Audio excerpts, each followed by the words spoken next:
Hello everyone, welcome to the class. In our today's class we are going to learn a new lesson, that is the concert, which is written by Shanta Rameshwara Rao. ಇವತ್ತಿನ ಈ class ಒಳಗೆ ನಾವು the concert ಅನ್ನೋ ಒಂದು ಪಾಠವನ್ನು ಕಲಿಯೋಣಂತ. ಇದನ್ನು ಬರೆದವರು ಯಾರು ಅಂತಂದ್ರೆ ಶಾಂತಾ ರಾಮೇಶ್ವರ ರಾವ್ ಅಂತ ಹೇಳಿ. ದ ಕಾನ್ಸರ್ಟ್ ಅಂತಂದ್ರೆ ನಿಮ್ಗೆ ಗೊತ್ತಿದೆ, ಕಾನ್ಸರ್ಟ್ ಅಂತಂದ್ರೆ ಒಂದು ಮ್ಯೂಸಿಕ್ ಕಾನ್ಸರ್ಟ್. ಸೊ ಹಾಗಾಗಿ ಆ ಮ್ಯೂಸಿಕ್ ಕಾನ್ಸರ್ಟ್ದೊಳಗೆ ಏನಾಗುತ್ತಾ ಅಂಥೇಳಿ ನಾವು ಈ ಪಾಠದೊಳಗೆ ಕಲಿಯೋಣಂತ. ಹಾಗಾದ್ರೆ ಆ ಕಾನ್ಸರ್ಟ್ ಯಾಕೆ ಅಷ್ಟೊಂದು ಇಂಪಾರ್ಟೆಂಟ್ ಇದೆ, ಯಾರು ಆ ಕಾನ್ಸರ್ಟನ್ನು ಮಾಡ್ತಾರೆ ಅಂಥೇಳಿ ನಾವು ಈ ಒಂದು ಪಾಠದೊಳಗೆ ನೋಡೋಣಂತ. Before going to start the lesson, let us move to the author. ಈ ಒಂದು ಲೆಸನನ್ನು ಕಲಿಯೋಕ್ಕಿಂತ ಮೊದಲು ನಾವು ಬರೆದಿರುವಂಥ ಬರಹಗಾರರ ಈ ಒಂದು ಪಾಠ ದ ಕಾನ್ಸರ್ಟ್ ಯಾರದಾರಲ್ಲ ಅವ್ರ ಬಗ್ಗೆ ಕೆಲವು ಮಾಹಿತಿಗಳನ್ನು ನೋಡೋಣಂತ. So this lesson is written by Shanta Rameshwara Rao. So please open page number 104 page number open ಮಾಡಿರಿ. There, know about the author is there. Now let us know about the author Shanta Rameshwara Rao. She was born in 1924. She is an Indian writer of myths, legends, folk tales, short stories and pictures books for children. She has retold tales from Indian scriptures and reworked folk tales and myths from little known tribal communities and far-flung areas of India. In Tales of Ancient India 1960, she retells original stories like how the stork got its long neck and why snakes have forked tongues. Children's Mahabharata 1968 and In Worship of Shiva 1998. Drawn from Hindu myth and scriptures, have demons, gods and humans as characters. She stresses the importance of wise action in our public as well as private life. So what is there in this Shanta Rameshwar Rao's life? What she has written we will see in our this class.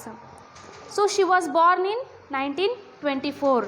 She is an Indian writer of myths, legends, folk tales, short stories and picture books for children. So Shanta Rameshwara Rao, not only she is a writer, she is a writer of short stories, but she has written myths, she has written legends, she has written folk tales and even she has written picture books for children. ನೋಡ್ರಿ, ಶಾಂತಾ ರಾಮೇಶ್ವರ ರಾವ್ ಅವರು 1924 ಜನ್ಮಿಸ್ತಾರೆ. ಆಮೇಲೆ ಇವರು ಬರಹಗಾರರಾಗಿದ್ದಾರೆ, folk ಟೇಲ್ಸ್ಗಳನ್ನು ಬರೆದಿದ್ದಾರೆ, ಮಿತ್ಸ್ಗಳನ್ನು ಬರೆದಿದ್ದಾರೆ, ಲೆಜೆಂಡ್ಸ್ಗಳನ್ನು ಬರೆದಿದ್ದಾರೆ. ಆಮೇಲೆ ಇವರು picture ಬುಕ್ಸ್ಗಳನ್ನು ಬರೆದಿದ್ದಾರೆ, ಮಕ್ಕಳಿಗೆ ಅಂಥೇಳಿ ಪಿಕ್ಚರ್ ಬುಕ್ಸ್ಗಳನ್ನು ಬರೆದಿದ್ದಾರೆ, ಶಾರ್ಟ್ ಸ್ಟೋರೀಸ್ಗಳನ್ನು ಬರೆದಿದ್ದಾರೆ.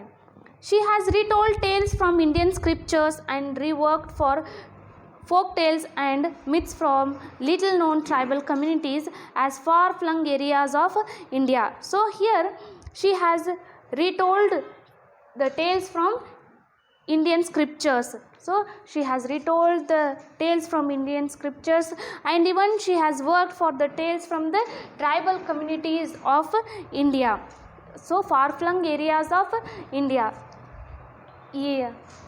ಶಾಂತಾ ರಾಮೇಶ್ವರ್ ರಾವ್ ಏನಿದಾರಲ್ಲ, ಸೊ ಇವರು ಕೇವಲ ಈ ಲೆಜೆಂಡ್ಸ್ಗಳನ್ನು ಮಿತ್ಸ್ಗಳನ್ನು ಅಷ್ಟೇ ಬರೆದಿಲ್ಲ, ಅವರು ಸ್ಕ್ರಿಪ್ಚರ್ಸ್ ಬಗ್ಗೆನೂ ಸಹಿತ ಬರೆದಿದ್ದಾರೆ.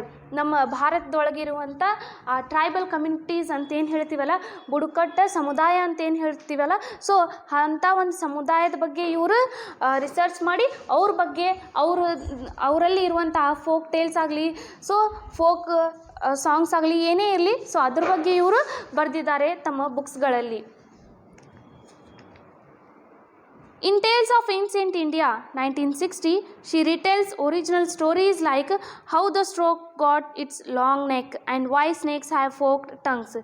So now in her work Tales of Ancient India 1960, so she has written Tales of Ancient India in 1960 and in that tale, so she has written that why and how the stork got its long neck and why snakes have forked tongues. ನೋಡ್ರಿ, ಇವರು ಒಂದು ಪುಸ್ತಕವನ್ನು ಬರೆದಿದ್ದಾರೆ. ಆ ಪುಸ್ತಕದ ಹೆಸರು ಏನಂತಂದ್ರೆ tales of ancient India. So ಇದು 1960 ಬರೆದಿದ್ದಾರೆ ಅವರು. 1960 ಒಳಗೆ ಪಬ್ಲಿಷ್ ಆಗಿದೆ. ಆಮೇಲೆ ಈ ಒಂದು ಪುಸ್ತಕದೊಳಗೆ ಅವರು ಏನು ಬರೆದಿದ್ದಾರೆ, ಕೆಲವು ಒರಿಜಿನಲ್ ಸ್ಟೋರೀಸ್ ಅವರು ಮತ್ತೊಮ್ಮೆ ಬರೆದಿದ್ದಾರೆ. ಯಾವ ಆ ಸ್ಟೋರೀಸ್ ಅಂತಂದ್ರೆ how the stork got its long neck, why snakes have forked tongues, children's Mahabharata 1968 and in worship of Shiva 1998 drawn from the Hindu myth and scripture have demons, gods, human as character.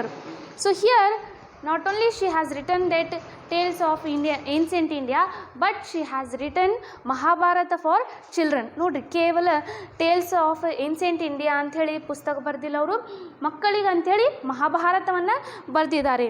ಆಮೇಲೆ ಇನ್ worship of Shiva ಅಂಥೇಳಿ ಒಂದು ಪುಸ್ತಕವನ್ನು ಬರೆದಿದ್ದಾರೆ. She has written in worship of Shiva. So drawn from the Hindu myth and scripture, so have demons, gods, human beings as characters. In her stories, in her work, whether it may be Mahabharata or in worship of Shiva, we can see that so she has drawn this from the myths, where we can see the demons, where we can see gods, where we can see human beings as characters. ನೋಡ್ರಿ, ಈ ಒಂದು ಬರೆದಿರುವಂಥ ಮಹಾಭಾರತ ಆಗಲಿ ಇಲ್ಲದಿದ್ದರೆ ಇನ್ worship of Shiva ಅಂಥೇಳಿ ಏನು ಶಾಂತ Rameshwara Rao ಬರೆದಿದ್ದಾರಲ್ಲ, so ಅದರೊಳಗೆ ಎಂಥ ಪಾತ್ರಗಳನ್ನು ನಾವು ನೋಡ್ಬೋದು ಅಂತಂದ್ರೆ ಅಲ್ಲಿ ಪಿಶಾಚಿಗಳನ್ನು ನೋಡ್ಬೋದು, ಡೆಮಾನ್ಸ್ಗಳನ್ನು ನೋಡ್ಬೋದು ನಾವು, ಆಮೇಲೆ ಗಾಡ್ಸ್ಗಳನ್ನು, ದೇವರುಗಳನ್ನು ನೋಡ್ಬೋದು, ರಾಕ್ಷಸಗಳನ್ನು ನೋಡ್ಬೋದು, ಹ್ಯೂಮನ್ ಬೀಯಿಂಗ್ಸ್ ಮನುಷ್ಯರನ್ನು ನೋಡ್ಬೋದು. ಈ ಎಲ್ಲ ಸೇರಿರುವಂಥ ಒಂದು ಕಥೆಯನ್ನು ಅವರು ಮಹಾಭಾರತದೊಳಗೆ ಬರೆದಿದ್ದಾರೆ. ಇಂಥ ಒಂದು ಕ್ಯಾರೆಕ್ಟರ್ಸ್ಗಳನ್ನು ಯೂಸ್ ಮಾಡಿ ಇಲ್ಲಿ ಅವರು ಪುಸ್ತಕಗಳನ್ನು ಬರೆದಿದ್ದಾರೆ. ಆಬ್ವಿಯಸ್ಲಿ ಮಹಾಭಾರತದೊಳಗೆ ನೋಡಿದಾಗ ನೀವು ಸಾಕಷ್ಟು ಮ್ಯಾಜಿಕ್ ಆಗುತ್ತಲ್ಲಿ, ಅಲ್ಲಿ ರಾಕ್ಷಸಗಳು ಬರ್ತಾರೆ, ಆಮೇಲೆ ಅಲ್ಲಿ ದೆವ್ವಗಳು ಬರ್ತಾರೆ, ಅಲ್ಲಿ ಎಲ್ಲ ದೇವರುಗಳೂ ಸಹಿತ ಬರ್ತಾರೆ. ಈ ರೀತಿ ಇರುವಂಥ ಆ ಒಂದು ಪುಸ್ತಕಗಳನ್ನು ಮಕ್ಕಳಿಗಾಗಿ ಶಾಂತ ರಾಮೇಶ್ವರ ರಾವ್ ಅವರು ಬರೆದಿದ್ದಾರೆ. She stresses the importance of wise action in our public as well as private life. So in her works, so she gives importance, she stresses on the action, wise action in our private and public life. ನೋಡ್ರಿ, ಇಲ್ಲಿ ಶಾಂತ ರಾಮೇಶ್ವರ ರಾವ್ ಅವರು ನಮ್ಮ ಜೀವನದೊಳಗೆ ಅದು private ಇರ್ಬೋದು, ಅದು public ಇರ್ಬೋದು, so ನಮ್ಮ ಜೀವನದೊಳಗೆ ನಾವು ಏನು ಮಾಡಬೇಕು, ವೈಸ್ ಆ್ಯಕ್ಷನ್ಸ್ಗಳನ್ನು ತಗೋಬೇಕು ಅಂಥೇಳಿ ಶಾಂತ ರಾಮೇಶ್ವರ ಅವರು ಹೇಳ್ತಾರೆ. ಹಾಗಾದರೆ ಈ ಲೆಸನ್ದೊಳಗೆ ಏನಿದೆ, ದ ಕಾನ್ಸರ್ಟ್ ಅನ್ನೋದನ್ನು ನಾವಿಲ್ಲಿ ನೋಡೋಣಂತ. So what is there in this lesson, the concert. Before going to start the lesson, let us see what are the characters in this lesson. So the characters in this lesson are Smita. ಪಾತ್ರಗಳು ಯಾರ್ಯಾರಿದ್ದಾರೆ ಈ ಒಂದು ಲೆಸನ್ದೊಳಗಂದ್ರೆ Smita, then Anant, mother, father, aunt Sushila, then Pandit Ravishankar, Ustad Allarakha. ಪಾತ್ರಗಳು ಯಾರ್ಯಾರಿದ್ದಾರೆ, ಸ್ಮಿತಾ ಅಂಥೇಳಿ, Anant, mother, father, aunt Sushila ಮತ್ತು ಪಂಡಿತ್ ರವಿಶಂಕರ್, ಆಮೇಲೆ ಉಸ್ತಾದ್ ಅಲ್ಲಾರಖ ಅಂಥೇಳಿ. ಇಲ್ಲಿ Smita, so Smita she is sister of Anant. Smita ಅನಂತಿನ ಸಿಸ್ಟರ್ ಆಗಿದ್ದಾಳೆ. And Anant is a brother of Smita. Anant ಯಾರಿದ್ದಾರೆ, ಸ್ಮಿತಾನ ಬ್ರದರ್ ಆಗಿದ್ದಾರೆ. And now here, so the next character is mother. So mother of Anant and Smita, father of Anant and Smita, then aunt Sushila. Aunt Sushila is the aunt of Smita and Anant. Here the whole story revolves around Smita and Anant. ಇಲ್ಲಿ ನಾವೇನು ನೋಡ್ಬೋದು ಅಂತಂದ್ರೆ, ಸ್ಮಿತಾ ಅವರ brother ಯಾರಾಗಿದ್ದಾರೆ, ಅನಂತಿನ sister Smita ಆಗಿದ್ದಾಳೆ. Mother ಅಂತಂದ್ರೆ ಅನಂತ್ ಮತ್ತು ಸ್ಮಿತಾನ ತಾಯಿ, father ಅಂದರೆ ಅನಂತ್ ಮತ್ತು ಸ್ಮಿತಾನ ತಂದೆಯಾಗಿದ್ದಾರೆ. ಇನ್ನು ನೆಕ್ಸ್ಟ್ ಏನಂತಂದ್ರೆ ಆಂಟ್ ಸುಶೀಲಾ ಅಂತ ಬರ್ತಾರೆ. ಸೊ ಇವರು ಸ್ಮಿತಾ ಮತ್ತು ಅನಂತಿನ ಆಂಟ್ ಆಗಿದ್ದಾರೆ. Next here Pandit Ravi Shankar and Ustad Allarakha. So here these are the two main characters in this lesson, we can say. So these are the musicians who are having this concert. ನೋಡ್ರಿ, ಈ ಒಂದು ಲೆಸನ್ ಏನಿದೆಯಲ್ಲ, ದ ಕಾನ್ಸರ್ಟ್ ಅಂಥೇಳಿ, so ಇದ್ರೊಳಗೆ ಇವರು important ಆಗಿರುವಂಥ ಒಂದು ಪಾತ್ರವನ್ನು ನಿರ್ವಹಿಸ್ತಾರೆ. ಯಾಕಂತಂದ್ರೆ ಪಂಡಿತ್ ರವಿಶಂಕರ್ ಮತ್ತು ಉಸ್ತಾದ್ ಅಲ್ಲಾರಖ ಇವರಿಬ್ಬರು ಮ್ಯೂಸಿಷಿಯನ್ಸ್ ಆಗಿದ್ದಾರೆ. ಇವ್ರದ್ದೇ ಈ ಕಾನ್ಸರ್ಟ್ ನಡೀತದೆ ಅಲ್ಲಿ.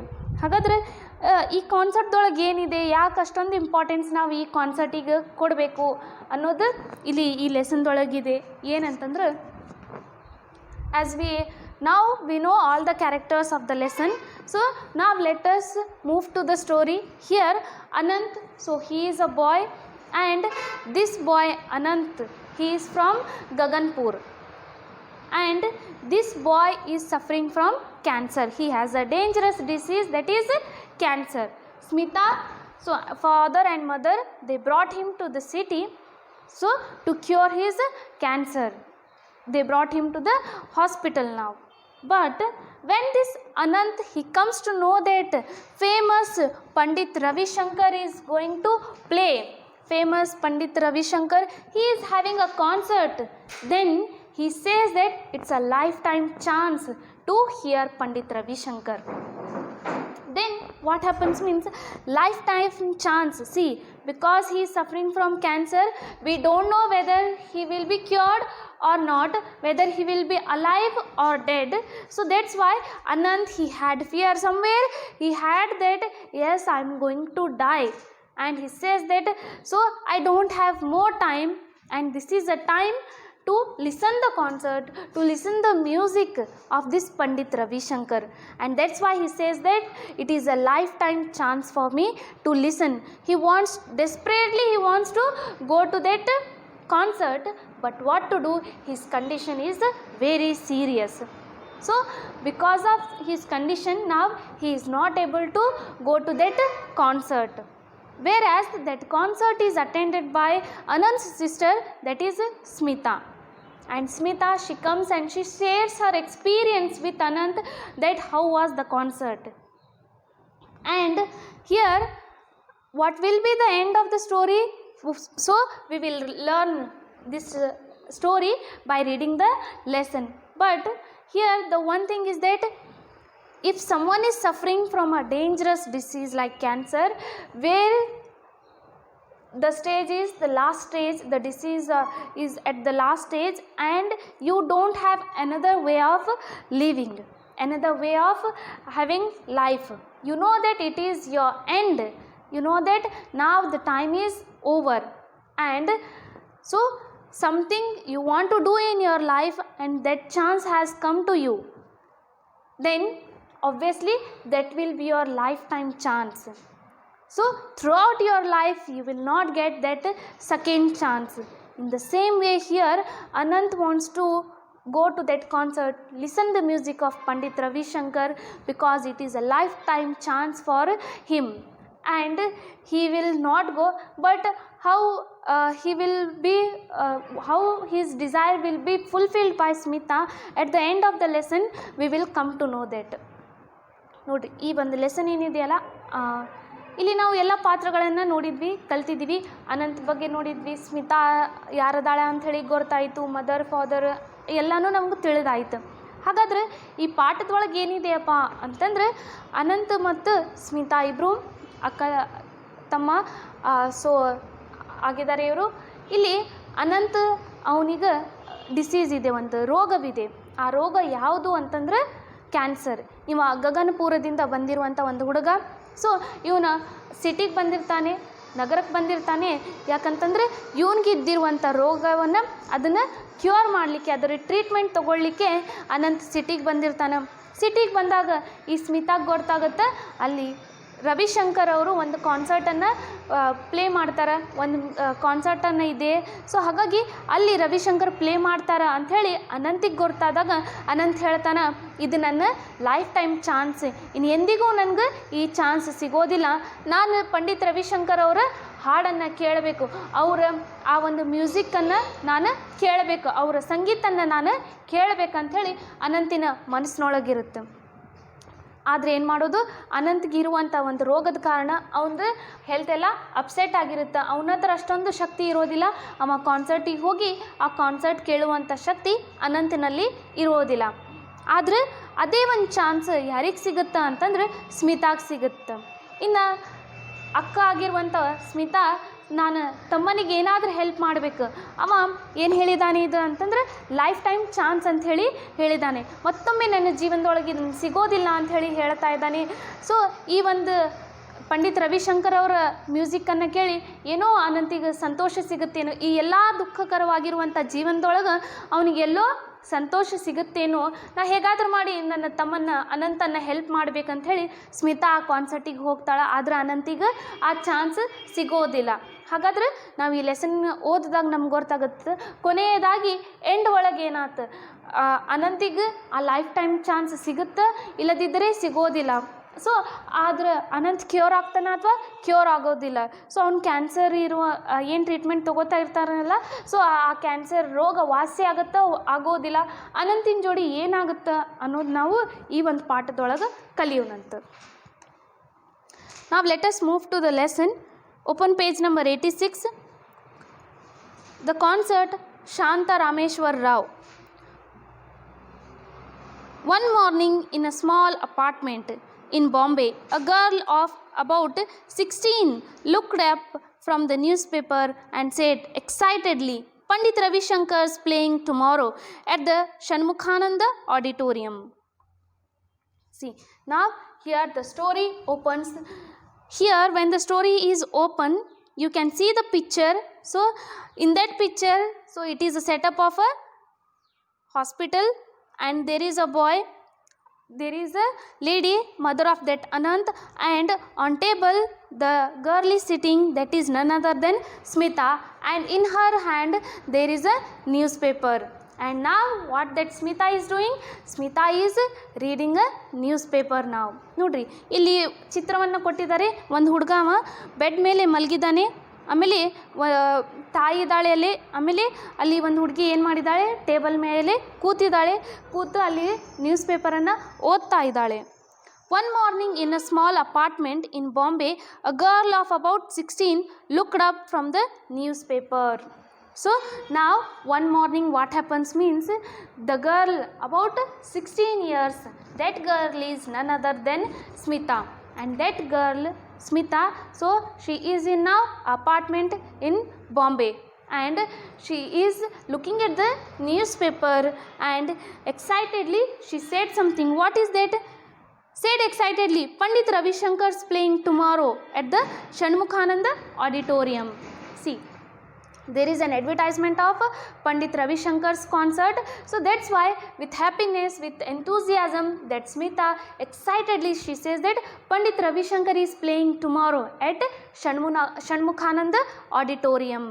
See, there is a auditorium named Shanmukhananda. So in that auditorium there will be a concert of Pandit Ravi Shankar, she said with happiness.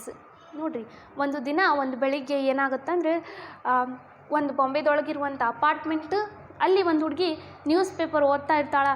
ಆಕಿನ ವಯಸ್ಸು ಎಷ್ಟು ಅಂತಂದ್ರೆ 16. ಆಕಿ ಇನ್ಯಾರಿಲ್ಲ, ಸ್ಮಿತಾ. ಆ 16 ವಯಸ್ಸಿರುವಂಥ ಸ್ಮಿತಾ, ಸೊ ಆಕಿ ನ್ಯೂಸ್ ಪೇಪರನ್ನು ಓದ್ತಾ ಇರ್ತಾಳೆ. ನ್ಯೂಸ್ ಪೇಪರ್ದೊಳಗೆ ಒಂದು ಅಡ್ವರ್ಟೈಸ್ಮೆಂಟ್ ಬರುತ್ತೆ, ಅದನ್ನು ನೋಡ್ತಾಳೆ, ಓದಿ ಆಕಿಗೆ ಅತಿ ಸಂತೋಷ ಆಗುತ್ತೆ. ಸೊ ಆಕಿ ಏನು ಹೇಳ್ತಾಳೆ ಅಂತಂದ್ರೆ, ಪಂಡಿತ್ ರವಿಶಂಕರ್ ಅವರು ಇನ್ನು ನಾಳೆ ಷಣ್ಮುಖಾನಂದ ಆಡಿಟೋರಿಯಮ್ದೊಳಗೆ ಅವರು ಕಾನ್ಸರ್ಟನ್ನು ಪ್ಲೇ ಮಾಡ್ತಾರೆ, ಅವ್ರದ್ದೊಂದು ಕಾನ್ಸರ್ಟ್ ಇದೆ. ಸೊ ಅವರ ಸಂಗೀತ ಅಲ್ಲಿ ನಾವು ಕೇಳಲಿಕ್ಕೆ ಹೋಗೋಣ ಅಂಥೇಳಿ ಈ ಸ್ಮಿತಾನ ಮನಸ್ಸಿನೊಳಗಿರುತ್ತೆ. ಜೋರಾಗಿ ಆಕಿ ಇದನ್ನು ಮಾತನಾಡ್ತಾ ಇರ್ತಾಳೆ ಪಂಡಿತ್ ರವಿಶಂಕರ್ ಬಗ್ಗೆ. ಹಾಗಾದ್ರೆ ಮತ್ತೇನಾಗುತ್ತೆ ನೋಡ್ರಿ. said her mother, pointing to the figure sleeping on the bed. You will wake him up. You know he needs all the sleep and rest he can get. See, now that mother, when this Smita, she excitedly with enthusiasm, she is talking, she is speaking about that Pandit Ravi Shankar and his concert in that Shanmukhananda auditorium. So when she is explaining this, when she is saying this, at that time the mother of Smita, so she asked Smita to be quiet. Why she says, let us see. So said her mother, pointing to the figure sleeping on the bed. So now that mother, so she said that keep quiet, don't make noise. So she pointed at the figure. The figure is none other than Anant.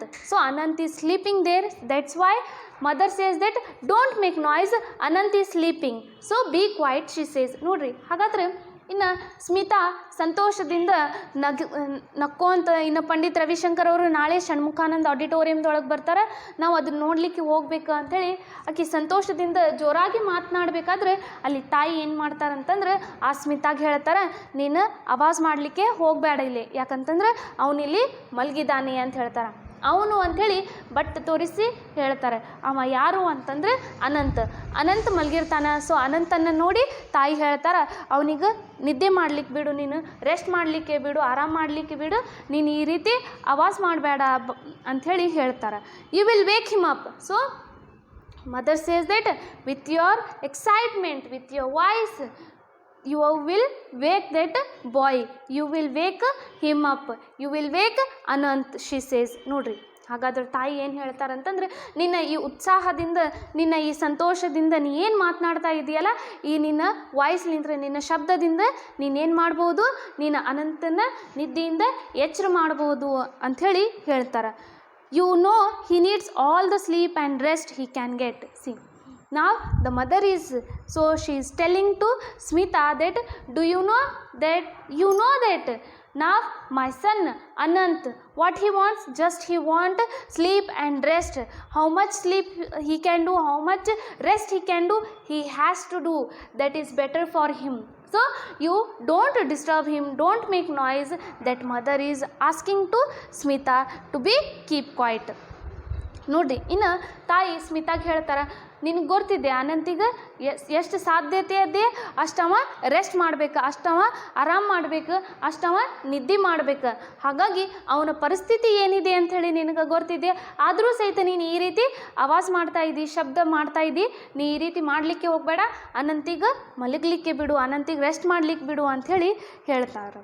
ಅವಾಗ ಏನಾಗುತ್ತೆ ನೋಡ್ರಿ. But the boy on the bed was not asleep. Pandit Ravi Shankar, he said, Pandit Ravi Shankar, the sitar maestro, he raised himself upon his elbows for 1 second, then fell back. But his eyes were shining. We mustn't miss the chance, he said. I have always wanted to hear him and see him. See, now what happens?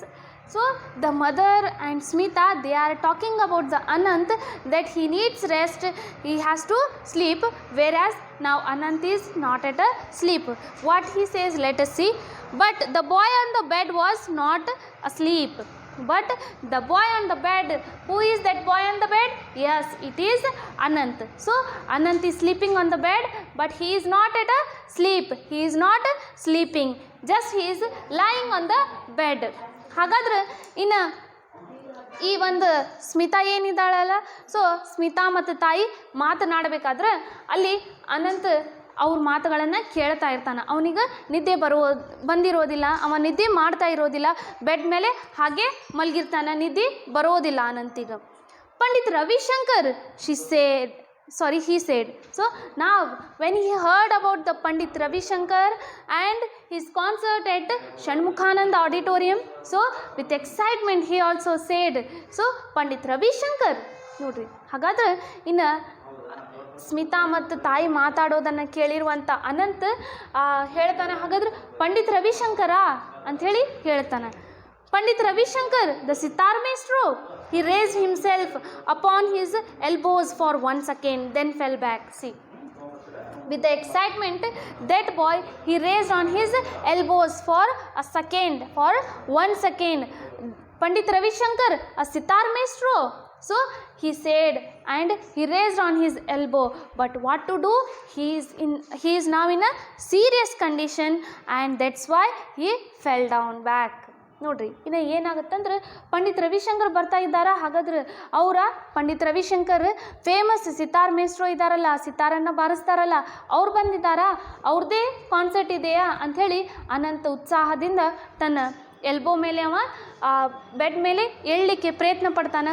ಒಂದು ಕ್ಷಣ ಒಂದು second ಎದ್ದಿರ್ತಾನೆ, ತಕ್ಷಣವೇ ಅಲ್ಲಿ ಬಿದ್ದು ಬಿಡ್ತಾನೆ. ಯಾಕಂತಂದ್ರೆ ಅವನ ಪರಿಸ್ಥಿತಿ ಅತೀ ಗಂಭೀರವಾಗಿದೆ. ಸೊ ಅವನಿಗೆ ಲಾಸ್ಟ್ ಸ್ಟೇಜ್ ಒಳಗೆ ಕ್ಯಾನ್ಸರ್ ಇದೆ, ಸೀರಿಯಸ್ ಆಗಿರುವಂಥ ಡಿಸೀಸ್ ಈ ಅನಂತಿಗಿದೆ. ಸೊ ಅವನಲ್ಲಿ ಶಕ್ತಿನೂ ಇಲ್ಲ, ಅವ ಎದ್ದು ಕೂಡಲಿಕ್ಕೆ ಅವನಷ್ಟು ಅಷ್ಟೊಂದು ಶಕ್ತಿನೂ ಇಲ್ಲ. ಆದ್ರೆ ಆ ಒಂದು ಪಂಡಿತ್ ರವಿಶಂಕರ್ ಹೆಸರು ಕೇಳಿದ ತಕ್ಷಣ ಉತ್ಸಾಹದಿಂದ ಸಂತೋಷದಿಂದ ಎದ್ದು ಕೂಡಲಿಕ್ಕೆ ಪ್ರಯತ್ನವನ್ನು ಪಡ್ತಾನೆ. But his eyes were shining. See, he don't have that strength, he don't have that health to sit, but we can see that happiness, we can see that shine in his eyes. What is his feeling regarding Ravi Shankar? We can see in his eyes. ನೋಡ್ರಿ, ಅವನ್ಗೆ may be ಅವನ ಪರಿಸ್ಥಿತಿ ಕೆಟ್ಟಿರ್ಬೋದು, ಅವ್ನ ಗಂಭೀರವಾಗಿರುವಂಥ ಆ ಒಂದು ರೋಗ ಇರ್ಬೋದು, ಅವನಿಗೆ ಆ ಶಕ್ತಿ ಇರಲಿಕ್ಕಿಲ್ಲ, ಅವನಿಗೆ ರೋಗ ಇರ್ಬೋದು, ಆದರೂ ಸಹಿತ ಅವನ ಕಣ್ಣಲ್ಲಿ ನಮ್ಗೆ ಒಂದು ಆ ಬೆಳಕು ನೋಡ್ಬೋದು, ಅವನ ಕಣ್ಣಲ್ಲಿ ಆ ಉತ್ಸಾಹ ನೋಡ್ಬೋದು, ಅವನ ಕಣ್ಣಿನಲ್ಲಿ ನಾವು ಸಂತೋಷವನ್ನು ನೋಡಬಹುದು. We mustn't miss the chance, he said. See, now this Anant, he said that we must not miss the chance, he said. So we should go to that Shanmukhanand auditorium, we should listen that concert, we should attend that concert, we should listen to the music of Pandit Ravi Shankar, he says. ನೋಡ್ರಿ, ಹಾಗಾದ್ರೆ ಇಲ್ಲಿ ಆ ಒಂದು ಪಂಡಿತ್ ರವಿಶಂಕರ್ ಬಗ್ಗೆ ಅನಂತ್ ಏನು ಹೇಳ್ತಾರಂತಂದರೆ, ಏನೇ ಇರಲಿ ನಾವು ಈ ಒಂದು ಚಾನ್ಸನ್ನು ನಾವೆಲ್ಲರೂ ಮಿಸ್ ಮಾಡಲಿಕ್ಕೆ ಹೋಗಬಾರ್ದು. ಹೇಗಾದ್ರೂ ಮಾಡಿ ಈ ಒಂದು ಷಣ್ಮುಖಾನಂದ ಆಡಿಟೋರಿಯಮ್ದೊಳಗೆ ನಡೆಯುವಂಥ ಕಾನ್ಸರ್ಟನ್ನು ನಾವು ಅಟೆಂಡ್ ಆಗಲೇಬೇಕು. ನಾವು ಈ ಕಾನ್ಸರ್ಟನ್ನು ಅಟೆಂಡ್ ಆಗಿ ಪಂಡಿತ್ ರವಿಶಂಕರ್ ಅವರ ಮ್ಯೂಸಿಕ್ಕನ್ನು, ಸಂಗೀತವನ್ನು ಕೇಳಲೇಬೇಕು ಅನ್ನುವಂಥ ಈ ಅನಂತ್ ತನ್ನ ತಾಯಿ ಮತ್ತು ಸ್ಮಿತಾಗಿ ಹೇಳ್ತಾರೆ. ಅವಾಗ ಏನಾಗುತ್ತೆ ನೋಡ್ರಿ, I have always wanted to hear him and see him. See, Anant, so he says, I had always desired, I had always wished to go and meet him, to see him, to listen him.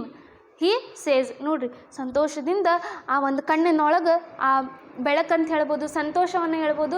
So ಅದರಲ್ಲಿಂತ್ರ ಆ ಅನಂತ್ ಹೇಳ್ತಾನೆ, ನಾವು ಈ ಚಾನ್ಸನ್ನು miss ಮಾಡಬಾರ್ದು, ನಾವು ಎಲ್ಲರೂ ಹೋಗಿ ಆ ಷಣ್ಮುಖಾನಂದ ಆಡಿಟೋರಿಯಮ್ದೊಳಗಿರುವಂಥ ನಡೆಯುವಂಥ ಕಾನ್ಸರ್ಟನ್ನು ನಾವು ಅಟೆಂಡ್ ಮಾಡಲೇಬೇಕು. ಯಾಕಂತಂದ್ರೆ ನಾನು ಯಾವಾಗಿದ್ರೂ ನನ್ನ ಒಂದು ಇಚ್ಛೆ ಇತ್ತು, ಆ ಇಚ್ಛೆ ಏನಂತಂದ್ರೆ ನಾನು ಈ ಪಂಡಿತ್ ರವಿಶಂಕರ್ ಅವರು ಬಾರಿಸುವಂಥ ಸಂಗೀತವನ್ನು ಕೇಳಬೇಕು, ನಾನು ಪಂಡಿತ್ ರವಿಶಂಕರ್ ಅವರು ಸಿತಾರ್ ಬಾರಿಸುವನ್ನು ಕೇಳಬೇಕು, ಸಂಗೀತವನ್ನು ಕೇಳಬೇಕು, ಅವರನ್ನು ನೋಡಬೇಕು, ಇದು ನನ್ನ ಆಸೆ ಅಂಥೇಳಿ ಅನಂತ್ ಹೇಳ್ತಾ ಇರ್ತಾನೆ. ಅವಾಗ ಏನಾಗುತ್ತೆ ನೋಡ್ರಿ, ಲೈ ಡೌನ್ ಸನ್, ಲೈ ಡೌನ್.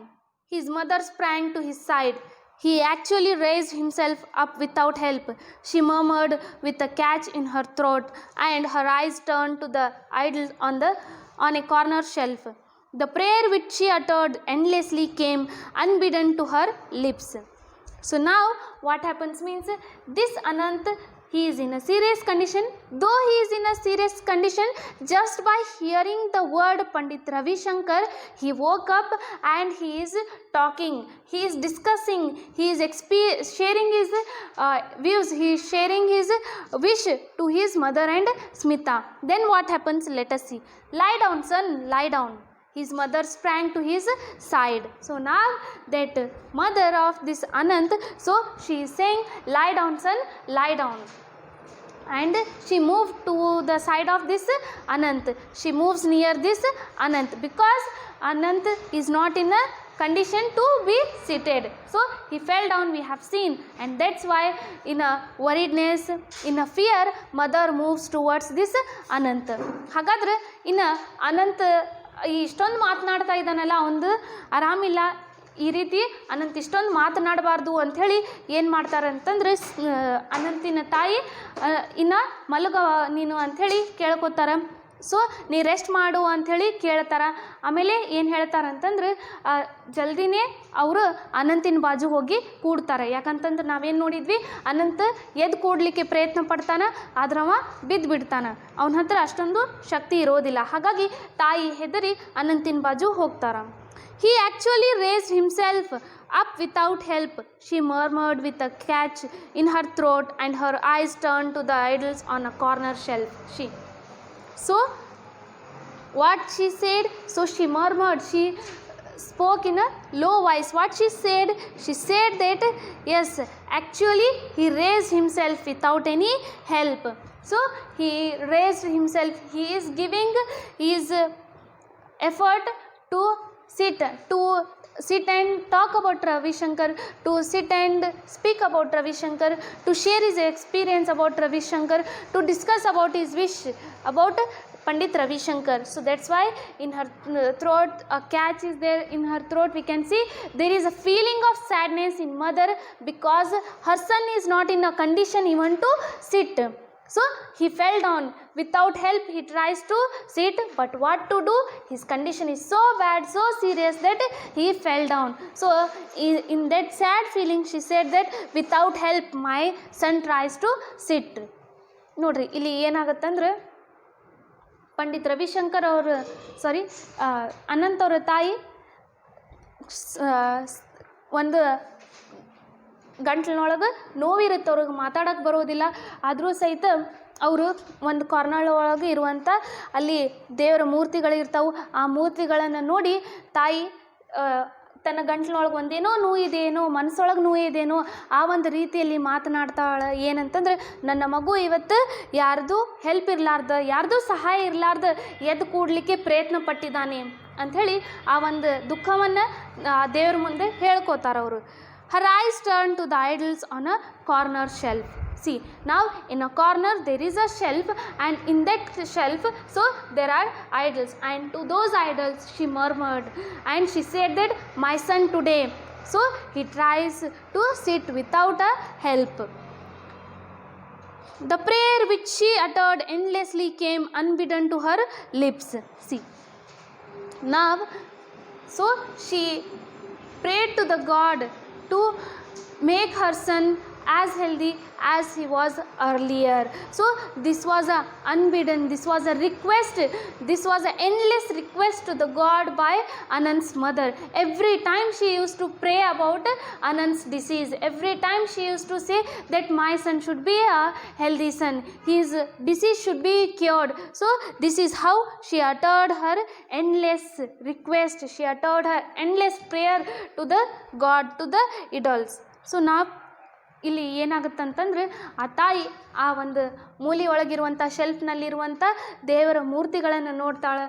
ನೋಡಿ ದೇವ್ರ ಕಡೆ ಪ್ರಾರ್ಥನೆಯನ್ನು ಮಾಡ್ತಾರೆ, ಬಿಟ್ಟು ಬಿರಳಾರ್ದಂಗೆ ಅಂತ ಹೇಳ್ತೀವಲ್ಲ. ಸೊ ಆ ರೀತಿ ತಾಯಿ ಆ ಒಂದು ದೇವ್ರ ಹತ್ರ ಪ್ರಾರ್ಥನೆಯನ್ನು ಮಾಡ್ತಾರೆ. ಯಾಕಂತಂದ್ರೆ ಅನಂತಿನ ಕಂಡೀಷನ್ ಏನಿದೆ ಅಂಥೇಳಿ ತಾಯಿಗೆ ಗೊತ್ತಿದೆ, ಫ್ಯಾಮಿಲಿ ಮೆಂಬರ್ಸಿಗೆ ಗೊತ್ತಿದೆ, ಇವನ್ ಅನಂತಿಗೂ ಸಹಿತ ತನ್ನ ಕಂಡೀಷನ್ ಏನಿದೆ ಅಂಥೇಳಿ ಗೊತ್ತಿದೆ. ಸೊ ಹಾಗಾಗಿ ಇಂಥ ಒಂದು ದೊಡ್ಡ ರೋಗಲಿಂತ್ರ ನನ್ನ ಮಗುವನ್ನು ಪಾರು ಮಾಡು, ಅವನನ್ನು ಉಳಿಸು ಅಂಥೇಳಿ ಆ ದೇವ್ರ ಹತ್ರ ತಾಯಿ ಪ್ರಾರ್ಥನೆಯನ್ನು ಮಾಡ್ತಾಳೆ. I must hear him and see him, the boy repeated. It's the chance of a lifetime. Then he began to cough and gasp for the breath and had to be given oxygen from the cylinder that stood under the bed. But his large eyes were fixed on his sister. See, I must hear him and see him, the boy repeated. This Anant, though he is in a bad condition, in a serious condition, though he don't have that energy to sit, but repeatedly he is saying that I want to listen him, I want to see him. Him in the sense Pandit Ravi Shankar. I want to hear Pandit Ravi Shankar, I want to see Pandit Ravi Shankar. So this is how that Anant repeated. ಇನ್ನು ಅನಂತ್ ಏನಿದ್ರು ತಾಯಿ ಮಾತನಾಡಿದ್ರು ಅವ ಕೇಳೋದಿಲ್ಲ, ಸ್ಮಿತಾ ಮಾತನಾಡಿದ್ರು ಏನೂ ಕೇಳೋದಿಲ್ಲ. ಅವನಿಗೆ ಒಂದೇ ಒಂದು ಹಠ ಇರುತ್ತೆ, ಏನಂತಂದ್ರೆ ನಾ ಹೇಗಾದರೂ ಮಾಡಿ ಪಂಡಿತ್ ರವಿಶಂಕರ್ ಸಿತಾರ್ ಬಾರಿಸೋದನ್ನು ಕೇಳಬೇಕು, ಆಮೇಲೆ ನಾನು ಅವ್ರನ್ನ ನೋಡಬೇಕು. ಇದೇ ಒಂದು ಮಾತನ್ನು ಅವ ರಿಪೀಟ್ ಮಾಡ್ತಾನೇ ಇರ್ತಾನೆ. It's the chance of a lifetime. So here Anant is saying it's a lifetime chance. It is the chance of lifetime. So I don't know what is my life, I don't know my end, when I will die I don't know, but to listen Pandit Ravi Shankar, now we have a chance. So we are in Bombay and we can go and attend that concert, we have a chance. It is a lifetime chance, and I want to have this lifetime chance. So this is what Anant wants to convey to his mother and sister. So he says that yes, Pandit Ravi Shankar is my favorite musician, and to listen him, so it is fortunate to me. To hear him is a fortunate to me, and I want to go and attend this concert.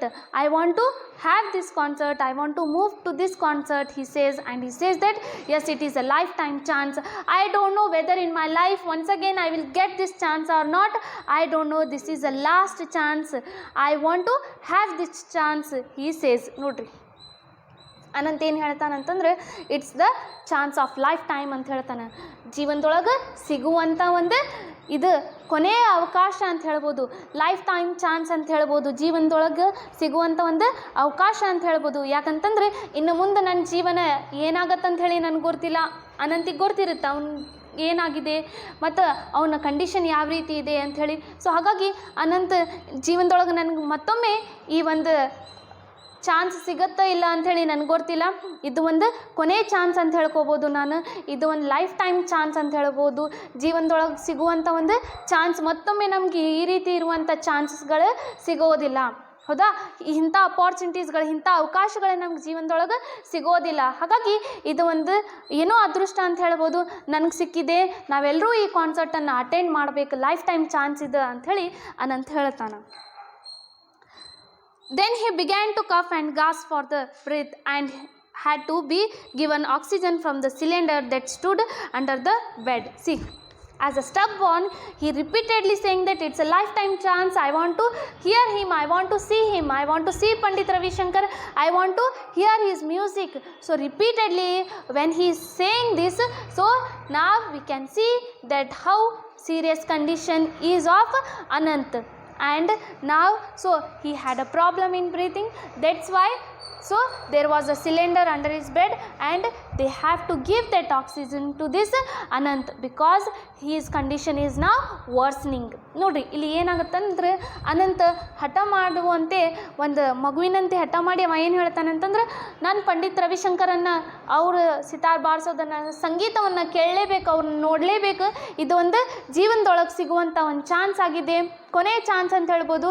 ನಾನು ಅವ್ರನ್ನ ನೋಡಲೇಬೇಕು ಅಂತೇನು ಹಠ ಮಾಡ್ತಾ ಇರ್ತಾನೆ, ಮಾತನಾಡ್ತಾ ಇರ್ತಾನೆ. So ಅವನಿಗೆ ಮಾತನಾಡೋದ್ರೊಳಗೆ ಪ್ರಾಬ್ಲಮ್ ಬರುತ್ತೆ, ಅವನಿಗೆ ಉಸಿರಾಟದೊಳಗೆ ಪ್ರಾಬ್ಲಮ್ ಬರುತ್ತೆ. ಹಾಗಾಗಿ ಆ ಒಂದು ಬೆಡ್ ಕೆಳಗಿರುವಂಥ ಆಕ್ಸಿಜನ್ ಸಿಲಿಂಡರನ್ನು ತೊಗೊಂಡು ಈ ಅನಂತಿಗೆ ಆಕ್ಸಿಜನನ್ನು ಕೊಡ್ತಾರೆ. ಈ ಎಲ್ಲ ಒಂದು ಸಿಚುವೇಶನನ್ನು ನೋಡಿ ನಮಗೇನು ಗೊತ್ತಾಗುತ್ತೆ ಅಂದರೆ ಅನಂತಿನ ಲೈಫ್ ರಿಸ್ಕ್ನೊಳಗಿದೆ. ಸೊ ಅನಂತಿನ ಲೈಫಿನ ಲಾಸ್ಟ್ ಸ್ಟೇಜ್ನಲ್ಲಿ ಇದೆ. ಸೊ ಅನಂತಿಗಿದು ಒಂದು ಕೊನೆಯ ಚಾನ್ಸ್ ಆಗಿದೆ. ಇನ್ನು ಮುಂದೆ ಆ ಚಾನ್ಸ್ ಅನಂತಿಗೆ ಸಿಗುತ್ತೋ ಇಲ್ಲ ಸಿಗೋದಿಲ್ಲ ಗೊತ್ತಿಲ್ಲ, ಅನಂತಿಗೂ ಗೊತ್ತಿಲ್ಲ ಆ ಚಾನ್ಸ್ ಸಿಗುತ್ತೇನಿಲ್ಲ ಅಂಥೇಳಿ. ಸೊ ಹಾಗಾಗಿ ಅನಂತ ಹೇಗಾದ್ರೂ ಮಾಡಿ ಪಂಡಿತ್ ರವಿಶಂಕರ್ ಸಂಗೀತವನ್ನು ನಾನು ಕೇಳಲೇಬೇಕು ಅಂಥೇಳಿ ನಿರ್ಧಾರ ಮಾಡ್ತಾನೆ. ಅವಾಗೇನಾಗುತ್ತೆ ನೋಡ್ರಿ, but his large eyes were fixed on his sister. See, though he is in bad condition, though he has a problem in breathing, but still he has his eyes on his sister. So he is conveying message to his sister not by lips, not by his voice, but by his eyes. So but by his eyes he is saying to his sister, help me, give me this chance to listen Pandit Ravi Shankar. ನೋಡ್ರಿ, ಅನಂತಿನ condition ಇನ್ನು ಮಾತನಾಡುವಂಥ condition ಇಲ್ಲ. ಎಷ್ಟೊಂದು ಮಾತನಾಡಿದಾನೆ, ಅವನಿಗೆ ಉಸಿರಾಟದೊಳಗೆ ತೊಂದರೆ ಆಗಿದೆ, ಅವನಿಗೆ ಆಕ್ಸಿಜನನ್ನು ಕೊಟ್ಟಿದ್ದಾರೆ, ಆಕ್ಸಿಜನನ್ನು ಹಚ್ಚಿದ್ದಾರೆ. ಸೊ ಇದು ಎಲ್ಲ ಪರಿಸ್ಥಿತಿದೊಳಗೆ ಅವನಿಗೆ ಮಾತಾಡುವಂಥ ಆ ಒಂದು ಚಾನ್ಸ್ನೂ ಸಿಗವಲ್ದು. ಸೊ ಹಾಗಾಗಿ ತನ್ನ ಸಿಸ್ಟರನ್ನು, ತನ್ನ ಅಕ್ಕನನ್ನು ನೋಡ್ತಾನೆ, ಸ್ಮಿತಾನ ನೋಡ್ತಾನೆ. ಸೊ ತನ್ನ ಬಾಯಿಲಿಂತ್ರಲ್ಲ, ತನ್ನ ಶಬ್ದಗಳಿಲಿಂತ್ರಲ್ಲ, ತನ್ನ ಕಣ್ಣುಗಳಿಲಿಂತ್ರ ಮಾತನಾಡ್ತಾನೆ ಸ್ಮಿತಾ ಜೋಡಿ. ತನ್ನ ಕಣ್ಣಲ್ಲಿಂತ್ರ ಸ್ಮಿತಾಗೆ ಹೇಳ್ತಾನೆ, ಹೇಗಾದರೂ ಮಾಡಿ ಈ ನನಗೊಂದು ಲೈಫ್ ಟೈಮ್ ಚಾನ್ಸನ್ನು ನೀ ನನಗೆ ಕೊಡು, ನೀ ನನಗೆ ಈ ಒಂದು ಹೆಲ್ಪನ್ನು ಮಾಡು, ನನಗೆ ಮತ್ತೊಮ್ಮೆ ಈ ಲೈಫ್ ಟೈಮ್ ಚಾನ್ಸ್ ಸಿಗೋದಿಲ್ಲ ಅಂಥೇಳಿ ಸ್ಮಿತಾಗೆ ಈ ಅನಂತ ಹೇಳ್ತಾನೆ. So then what happens? Let us see. Smita bit her lips in self-reproach. She had been so excited at seeing the announcement that she had not remembered that her brother was very ill. She had seen how the doctors had shaken their heads gravely and spoken words that neither she nor her parents could understand. But somewhere deep inside, Smita had known the frightening truth that Anant was going to die. The word cancer had hung in the air. Her brother was dying of cancer, even though she pretended that all would be well and they would return together, a small family of 4, to their home in Gaganpur. And he was only 15 and the best table tennis player in the school and the fastest runner. He was learning to play sitar. They were both taking sitar lessons, but Anant was better than her, as in many other things. He was already able to compose his own tunes to the astonishment of their guru. Then cancer had struck and they had come to Bombay so that he could be treated at the cancer hospital in the city. So let us stop it here only. In our next class we will see that what are the feelings of Anant. He is saying always a lifetime chance, and with his eyes he is conveying his message, his wish to Sister Smita, that I want to listen that Pandit Ravi Shankar, I want to hear Pandit Ravi Shankar's music, I want to attend this concert. So this was a message Anant is conveying with his eyes to Sister Smita. Then we will see in our next class how this Smita will help her brother Anant, how she makes her brother fulfill his desire at the end of the lesson. We will see in our next class. ಕೊನೆಯದಾಗಿ ಈ ಸ್ಮಿತಾ ಯಾವ ರೀತಿ ತಮ್ಮನ ಆಸೆಯನ್ನು ಅವಳು ನಿರ್ವಹಿಸ್ತಾಳೆ, ಯಾವ ರೀತಿ ತನ್ನ ತಮ್ಮನನ್ನು ಹೆಲ್ಪ್ ಮಾಡ್ತಾನೆ, ತಮ್ಮ ಮಾತಿನಿಂತ್ರಲ್ಲ ಕಣ್ಣಿನಿಂತ್ರ ಮಾತನಾಡ್ತಾ ಇದ್ದಾನೆ ಅವ. ಸೊ ಆ ಒಂದು ತಮ್ಮನ ಇಚ್ಛೆಯನ್ನು ಯಾವ ರೀತಿ ಪೂರ್ಣ ಮಾಡ್ತಾಳೆ ಸ್ಮಿತಾ ಅನ್ನೋದನ್ನು ನಾವು ನೆಕ್ಸ್ಟ್ ಕ್ಲಾಸ್ನಲ್ಲಿ ನೋಡೋಣಂತ. I hope you all understood the lesson. Thank you.